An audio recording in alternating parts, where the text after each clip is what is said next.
Hey guys, it's FilterSC here, and I'm back for episode number 14 of my Terran Heart of the Swarm Bronze to Master series.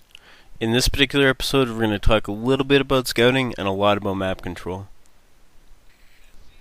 Alright, so the first most important thing to talk about really quickly is that map control is infinitely more valuable than scouting information actually is. You can scout your opponent as much as you want, but the reality of that fact is when you finally kind of get into their base, you see everything they have. You're not quite sure, if they're being aggressive, if they're going to play defensive with it. If a Zerg makes a Roach Warren, doesn't necessarily mean he's going to make like 9 roaches and attack you, right? So having map control to see the attacks coming is a lot more valuable than actual scouting information. One of the best examples of this is one of the top 2 or 3 players in the world, and that's Flash.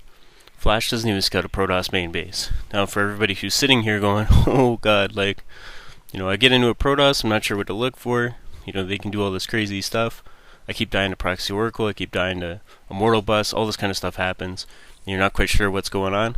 The reason Flash doesn't really do too much in terms of scouting a Protoss main base is because the map control is so good. He goes out, he finds the proxies that are located around the map usually. He does a really good job of seeing the Protoss army when it goes to move out, that kind of stuff. He's able to identify based on what they have at their front, how they clear out his engineering bay that he usually blocks with. That kind of stuff is how he gets his information, right? It's not through direct means of scouting or scans or anything like that.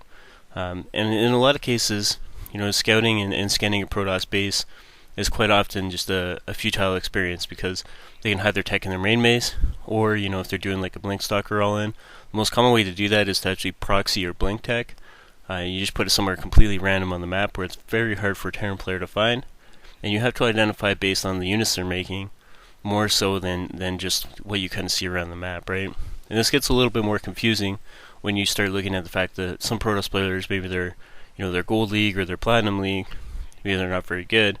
They'll do things in a completely backwards order and just get the wrong buildings, the wrong units, all that kind of stuff. You'll die to an attack you don't see coming. So sometimes you just gotta write some of that stuff off, and I'll talk a little bit more about it later. But map control is just infinitely more valuable than actual scouting information, and it's something people really overlook when they're playing the game. Alright, so with that being said, I'm going to give you kind of a quick overview on how I scout my opponents. Now I start my barracks on 12, and as soon as my barracks is finished, the SCV that was building it is the one that goes and scouts. Against Protoss and Zerg, this is very straightforward. Protoss won't have a stalker by the time you get there, and they won't have a mothership core, so typically you can get a full look at their base, see when they have both gas timings, make sure they have 3 pylons up. Sometimes they'll only have 2, so you have to be a little bit careful depending on the build they're doing. In situations where they only have 1 pylon, it's very obvious, it's usually a proxy Stargate, so you want to start checking around and looking for that.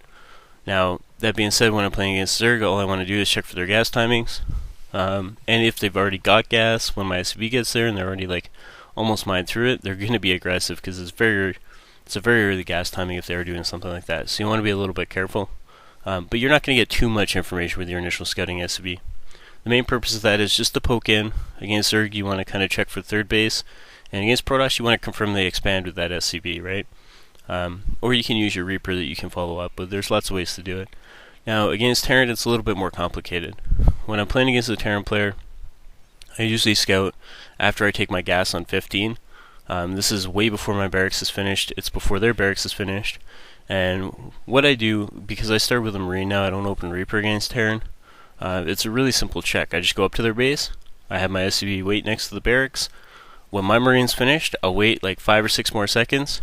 If they don't get a Marine out, I know they're opening Reaper, and I have to be a little bit more cautious about, if they have 2 barracks that are producing Reapers, because I won't be able to get into their base and find it, obviously.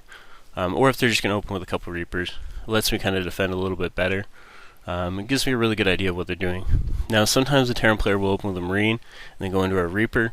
Problem with that is the Reaper ends up just being too late to really get much done. You're going to have 4 Marines by the time their Reaper gets to your base, so it's very easy to cover yourself against that. Nothing too much to worry about. You want to be a little bit careful of a Reaper, a follow-up Reaper. That's not too big of a deal. Now, the second part to that, though, is because you can't really open one Rax FE, you need to take gas in TVT simply because in most cases you're going to die to a mass Reaper play. If you're not taking the gas and at least getting a reactor on your barracks very quickly, or getting Reapers of your own to scout and attack and kind of micro around, right? So what that means is your opponent is typically they're going for a fast factory, or they're going to put up a reactor in their barracks. That's when you kind of want to start poking around. You're going to get some either Hellions out or Reapers of your own, whatever you're doing. You're going to be able to poke around.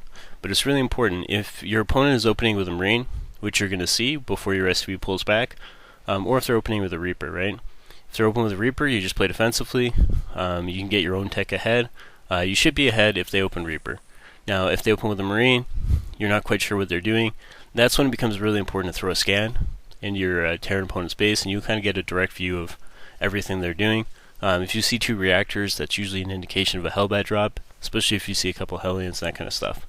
But it's very, very easy to scout with kind of minimal units and figure out what's going on. That being said, map control is where you're really going to get your advantage. So let's start talking a little bit about that. Alright, so what I really want to talk about here is playing without fear of what's not in vision. So you have a big checklist of what your opponent can potentially do, right? And there's like 15 or 20 different styles of opener your opponent can do, and you slowly eliminate those. And you play without fear of them, of what he can potentially do, and what's not in vision, right? And if you're scared of Dark Templar or Blink All-End or Oracles, just go out and confirm that those things are happening or are not happening, and that's really, really important to do. If you start trying to play safe against everything, you have like 15 bunkers and like 8 siege tanks because you're scared of getting baneling busted, your Zerg opponent, if he plays a macro game, is simply going to be ahead and you're not going to be able to beat him, right? So it's really important you simply play without fear of what's not in vision, and you rely more on your map control, and scouting the opponent's main base. There's lots of different ways to play to start figuring out what your opponent is doing that are not just being safe against everything. It's simply put, Terran has to prepare specifically for certain situations, but all the races are the same, right? They all have to do that. You'll notice a lot of really, really good Zerg players are constantly scouting with Overlords to find out what their Protoss opponent is doing, so they can prepare for the variety of all-ins the Protoss player has. But if the Zerg suddenly starts making like 30 links just to be safe against like a 4-gate +1 Zealot attack, well, they're going to be so far behind if the Protoss plays macro, they're just going to die in the mid-game, right? So it's really, really important that you play without fear of what's not in vision. And if you are scared of something, you've got that sinking feeling in the back of your head that he might be going for like Proxy Oracle, just go check, right? Go find out if he is going for a Proxy Oracle. It's okay to have an early engineering bay within your build order. A lot of really good players like Flash, like Polt, they get a really fast engineering bay so that they can quickly put up a missile turret if they need to, but they also utilize that engineering bay as a part of their build order to get a fast +1 upgrade. It's not just a redundant, I'm scared of X and Y. It's, well, I can take advantage of this and use it to my own advantage within the game, right? So, simply put, play without fear of what you don't have in vision. There's absolutely no point in being scared of everything, preparing for everything, and then losing in the mid-game. Alright, and the next thing I want to talk about is don't overreact to losses. I'll give you a really, really good example of a loss that happened to me recently. I scouted my opponent. I scouted, all his pylons in his main. I scouted 2, and I assumed he's going for some type of expand build because he had no chrono boost on his Nexus, and he only had 1 gas taken. Now, what ended up happening to me is my opponent went for an Oracle, a Proxy Oracle at that, off his 1 gas, and he took a 2nd gas after he killed my SCV, into a 3-gate pressure. Now, the reality of it is, my opponent at 7 minutes had 1 Oracle that was just on its way to my base, and about 3 Stalkers. His build was really, really, really bad. But I lost to that because it was simply completely out of the realm of what I was expecting, because his build order was just not good, right? Now, the reality of it is, it's really, really easy to go, oh, okay, well, I need to start putting missile turrets in my main just in case he goes for a delayed Oracle. And that's simply not the case. Based on the information I had within that game, the build order my opponent did was not viable, right? Now, when I go back and rewatch that game and I look at it from my own perspective, I go, wow, I really messed up. I took too much damage from the Oracle, and there was absolutely no reason for the 3-gate pressure in my front to kill me. I should not have lost that game. I simply played poorly, was not able to hold his very, very poor build because I played badly. Now, it doesn't make any sense for me to start overreacting to that and getting, like 4 bunkers and all sorts of stuff just to play safe against what my opponent's doing, right? You simply cannot overreact to losses. If you lose to something your opponent does that's bad or weird, you know what? Maybe look at your own play, be like, okay, did I miss control? Was I late with this building? Was I late with this? Whatever. and move from there. You simply cannot overreact to a loss. As soon as you start overreacting to loss, you're going to find, you have like 4 missile turrets in your base because you got Dark Templar dropped, and you're never going to let that happen again. But the same thing will start popping up where you start losing every single mid game or late game to your opponent because you're preparing for too much stuff, right? It's like making like 3 bunkers against the Zerg, or having like some stupid wall in with like 18 barracks that you never use when you're going back. Don't overreact to losses. Just, take a look at the game, look at it logically, be like, okay, my opponent's build was bad. You know what? It's my fault. I wasn't properly prepared for what he did. I should have held it no problem. Even though it came completely unexpected, it came about a minute and a half after it should have, right? So I really still should have held him with no difficulty. So again, make sure that you don't overreact to losses. Alright, so let's dive straight into map control, and let's talk about how we have various ways to gain vision early so that we can see when our opponent moves out to attack us, and we're going to be safe against, the plethora of different moves that our opponents can do against us to win the game, right? And the first thing we're going to talk about is Terran versus Terran. Safest way to gain vision in Terran versus Terran right now is to kind of open with Hellions. If you open with like 4 to 6 Hellions, or you can even go 4GG and open with like 16 Hellions and get blue flame on them, your opponent's going to be in really, really rough shape. Now, the secondary part to that is, if you're going for like a factory opener, that means you can get a really fast dropship and you can drop your opponent, which means you'll punish him if he's doing something a little bit overly greedy, something that's not completely safe, and then you'll get a full idea of what his tech path looks like. You'll see tanks, you'll see marines, you'll see, widow mines that can be used in a drop against you when you're opening up like that. Now, the other way to gain vision really, really easily in a TBT is to open with like an 11-11 Reaper, so a really fast Reaper, because that Reaper is going to be able to get into his main base and check out and see what everything that your opponent's trying to do. Is he going for a fast command center? Because when your Reaper moves out is when you get your command center in that build. Or is my opponent going for like really fast factory? Does he already have double gas and he's maybe going for like stupid fast cloak banshee? Lots of different ways to gain vision in TBT. And then what you can do is you can use those 2 initial Reapers and just have map control when you do an 11-11. When you're doing a kind of mass Hellion style, your Hellions should clear out the watchtowers. You should use a couple of Marines to take over the watchtowers, and then your Hellions will kind of sit in front of his base, poke at him. Make sure your opponent feels like he's under pressure, right? Because your opponent, as a Terran player, your opponent can't ever really kill you when he's on his side of the map, right? So if you're outpushed with fast units like Hellions or Reapers, you're going to know when your opponent comes to move out. You're going to be able to prepare with like extra bunkers, get siege tanks, whatever you really need to defend his attack. You're going to be able to do that.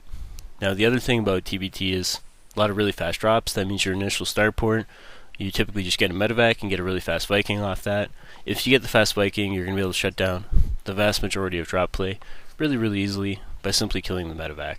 Whether or not the medevac is able to get into your base, you should still be able to defend. And your opponent's drop is not going to be threatening because he's going to lose it because you have that Viking as long as you play really safe. Now, when we start talking about TBZ, the reason Hellion openers are so prominent right now, and have been since basically the middle point of Wings of Liberty, is because as a Terran player, Hellions are really your only answer to Speedlings. Once you get up to about 6 Hellions, with good micro, you can kill almost an infinite number of Speedlings.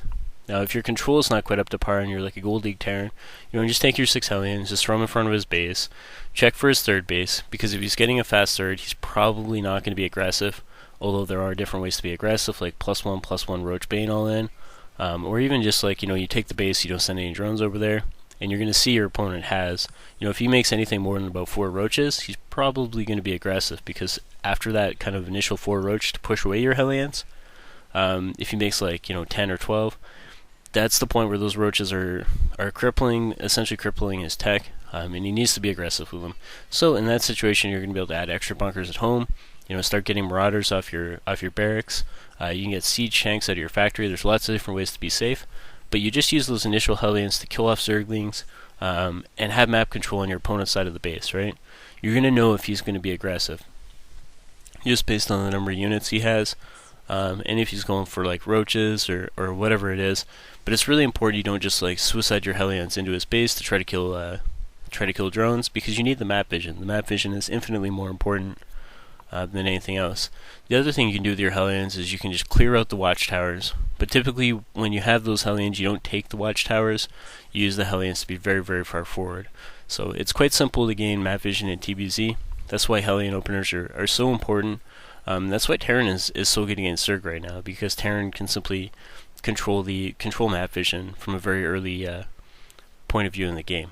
Now, when we start talking about Terran versus Protoss, this is why I really like going for a fast Reaper when I'm playing against a Protoss player, because it allows me to scout around for proxies as well as have map vision, right? A Stalker is not going to be able to clear out your Reaper. So when you're playing against a Protoss player, there's two ways to gain really, really good vision early. The first way is when you send out your scouting SCV, instead of scouting, you just engineering bay block their expansion.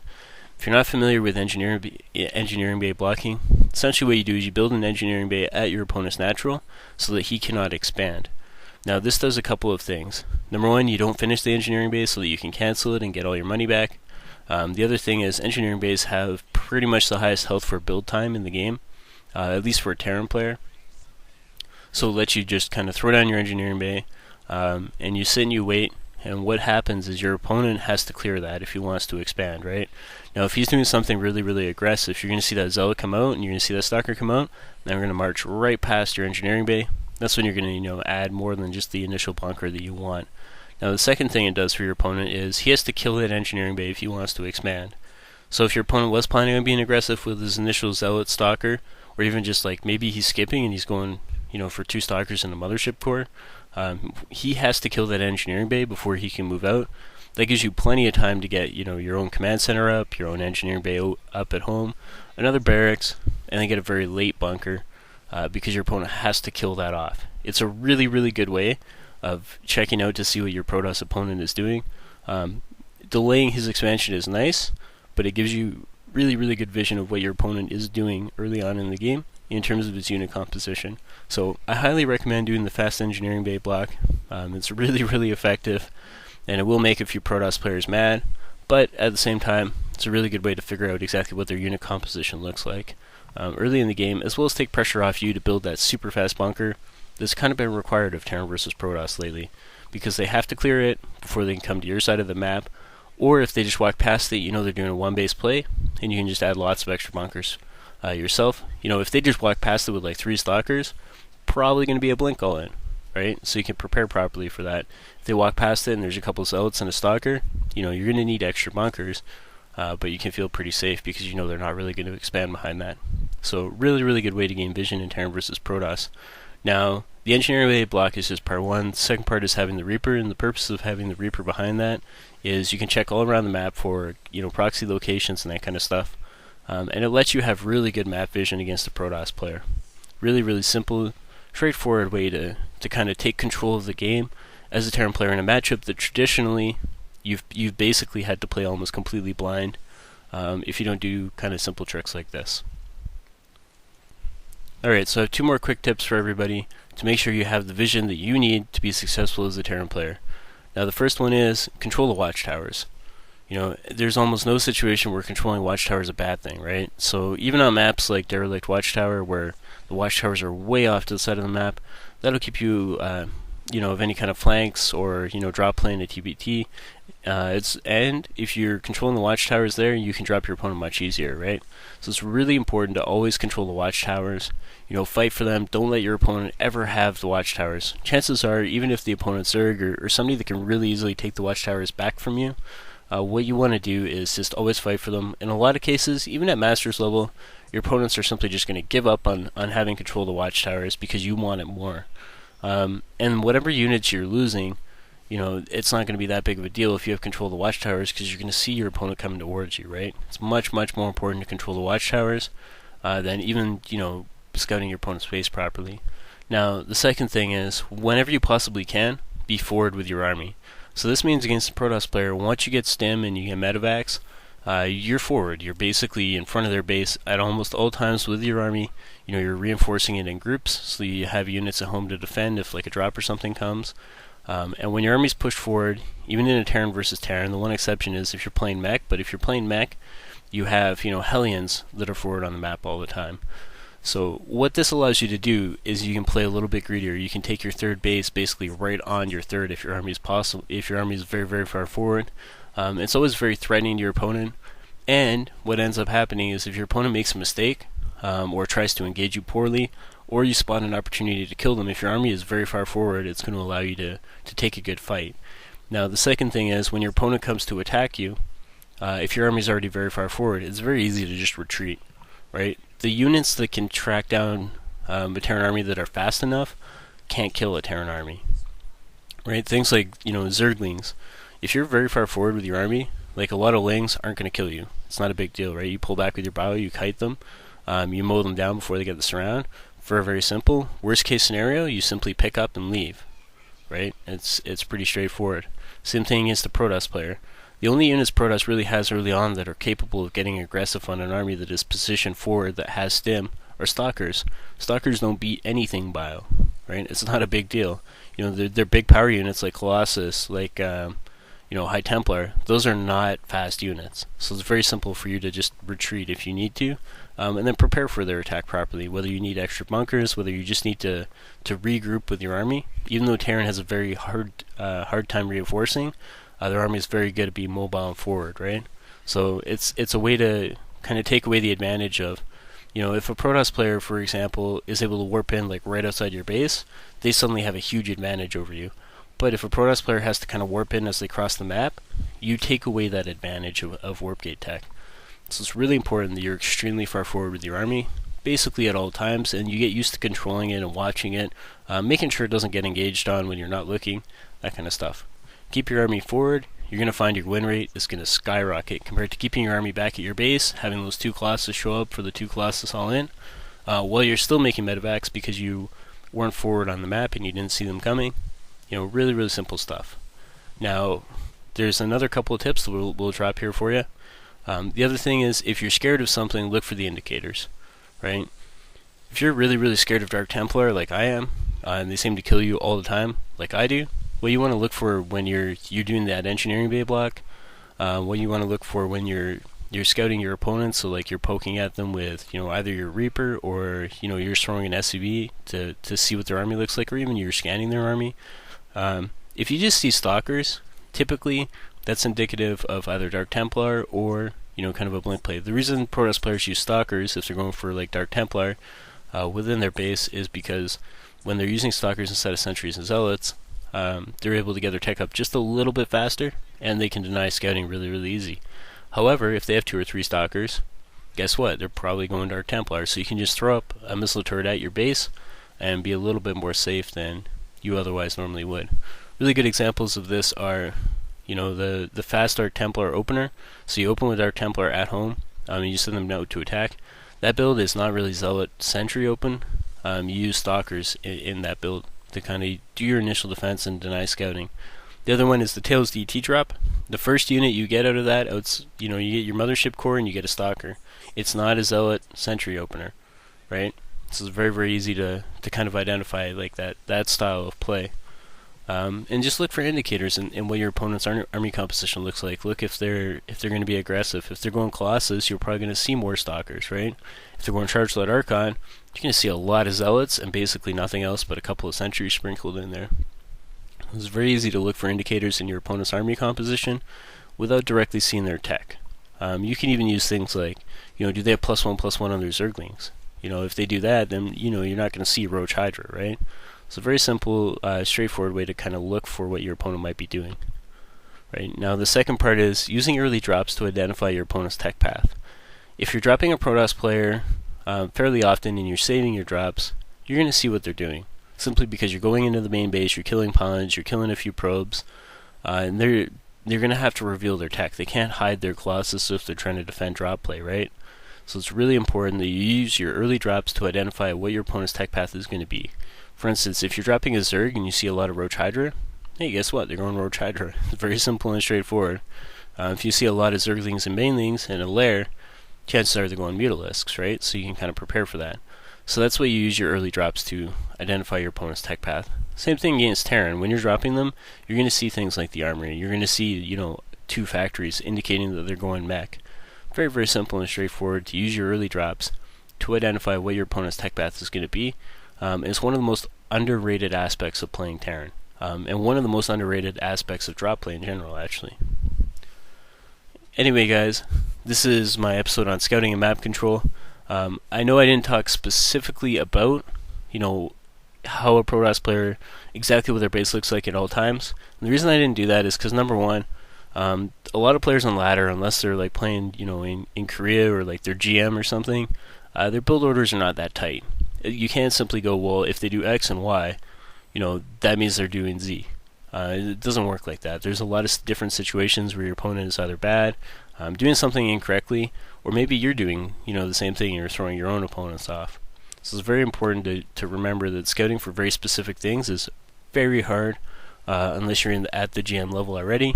And if you are at the GM level, hopefully you're just watching the videos for entertainment, and maybe even picking up some tips for yourself.